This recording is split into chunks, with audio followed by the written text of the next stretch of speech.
Bonjour Benoît, Bonjour. bienvenue dans les voies de la tech, Ah ouais, c'est dingue. au CES 2025. Merci. Arta, qu'est-ce que vous proposez, qu'est-ce que vous montrez ici à l'Eureka Park? Ouais, alors on propose un dispositif pour les aveugles et les malvoyants qui leur permet de retrouver une certaine vision. J'ose pas dire une vision, mais une certaine vision. Et en fait, c'est basé sur les travaux du neuroscientifique américain Paul Bach-y-Rita dans les années 80, qui a compris le concept de substitution sensorielle.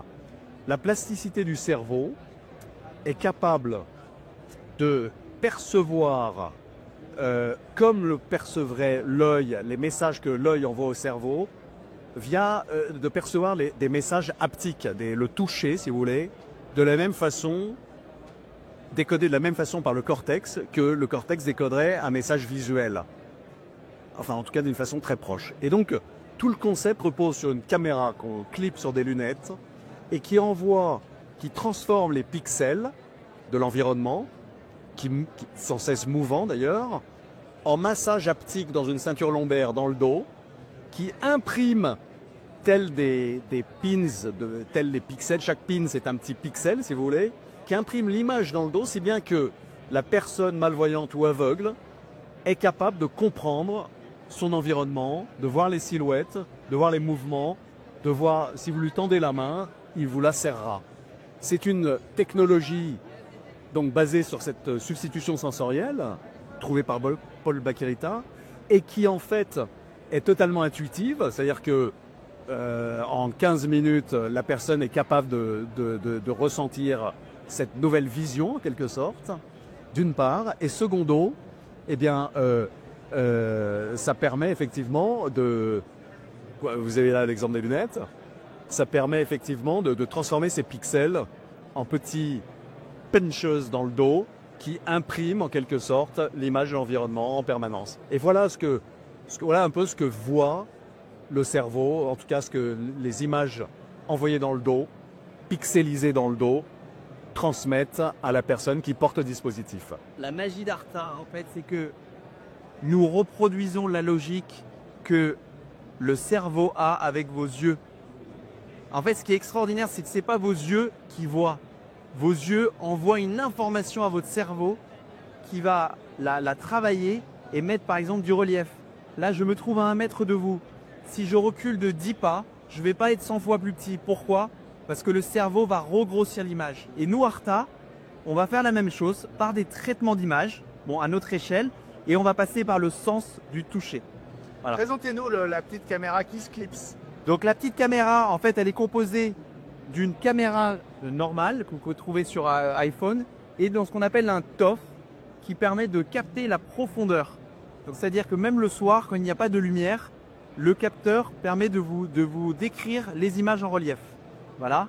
Et cette information-là est envoyée directement à la ceinture haptique qui est composée de plusieurs 260 picots qui vont dessiner très rapidement l'image, 100 images par seconde. Vous voyez, ce sont des solénoïdes, des impulsions, tac, vous mettez ça sur un vêtement et qui vont dessiner, comme quand on était petit, on dessinait dans le bas du dos. Et bien là, sauf que vous avez un écran derrière. Et ça va tellement vite que l'information va directement dans le cortex visuel. C'est ça qui est extraordinaire. C'est qu'au début, on n'allait pas très vite, on allait à 3 images par seconde. Et en fait, la personne utilisait plutôt la mémoire. Et plus on est allé vite, plus l'image se génère et génère une image visuelle neuronale. Voilà. Vous en êtes où de la commercialisation du projet?